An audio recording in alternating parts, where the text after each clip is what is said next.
पिछले साल मोदी सरकार और पश्चिम बंगाल के मुख्यमंत्री ममता बनर्जी के बीच एक आईएएस अफसर की नियुक्ति को लेकर विवाद खड़ा हो गया था।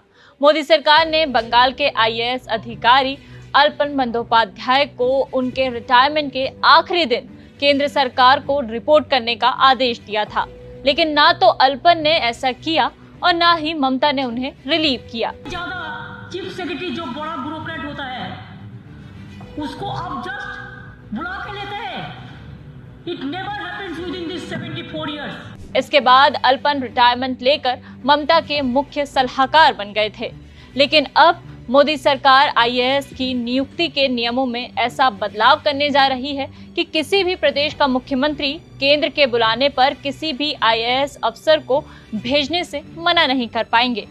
तो चलिए जानते हैं कि क्या है आईएएस की नियुक्ति को लेकर प्रस्तावित संशोधन और कई राज्य सरकारें इसका विरोध क्यों कर रही हैं।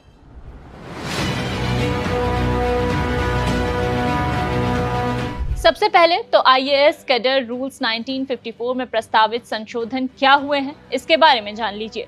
दरअसल केंद्र में नियुक्ति के लिए आईएएस की पर्याप्त संख्या में उपलब्धता का हवाला देते हुए मोदी सरकार ने आईएएस की नियुक्ति के नियमों में संशोधन का प्रस्ताव दिया है।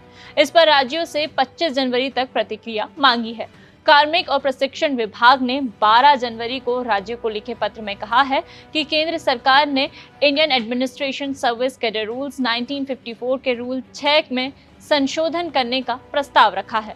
माना जा रहा है कि केंद्र सरकार 31 जनवरी से शुरू होने वाले संसद के बजट सत्र में इस संशोधन को पेश कर सकती है। पश्चिम बंगाल की सीएम ममता बनर्जी ने इस प्रस्तावित संशोधन पर नाराजगी जताई है। बंगाल, तमिलनाडु, केरल और महाराष्ट्र समेत कई राज्यों ने इस प्रस्ताव का विरोध किया है।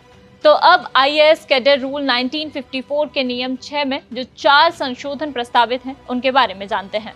पहला, यदि राज्य सरकार अधिकारी को केंद्र में भेजने में देरी करती है तो अधिकारी को केंद्र सरकार की ओर से तय तारीख से राज्य कैडर से मुक्त कर दिया जाएगा। अभी आईएएस अधिकारियों को केंद्र में नियुक्ति के लिए राज्य सरकार से एनओसी लेनी होती है। दूसरा, केंद्र राज्य के परामर्श से केंद्र सरकार में नियुक्त किए जाने वाले अधिकारियों की वास्तविक संख्या तय करेगा और बाद में राज्य ऐसे अधिकारियों के नामों को पात्र बनाएगा। तीसरा, केंद्र और राज्य के बीच किसी भी असहमति के मामले में फैसला केंद्र सरकार की ओर से लिया जाएगा और राज्य केंद्र के निर्णय को एक तय समय के भीतर लागू करेगा। चौथा, विशेष स्थिति में जहां केंद्र सरकार को जनहित में कैडर अधिकारियों की सेवाओं की आवश्यकता होती है, राज्य अपने निर्णयों को एक तय समय के भीतर प्रभावी करेगा। तो ये थे आईएएस कैडर रूल 1954 के नियम 6 में प्रस्तावित 4 संशोधन, जिसका कई राज्य सरकारें विरोध कर रही हैं, क्योंकि उन्हें डर है कि अगर संशोधन पारित हुआ तो आईएएस और आईपीएस अधिकारियों की केंद्र में नियुक्ति के मामले में पूरी ताकत केंद्र सरकार के हाथ में चली जाएगी। और भी ऐसी खबरों के लिए जुड़े रहें दैनिक भास्कर ऐप पर।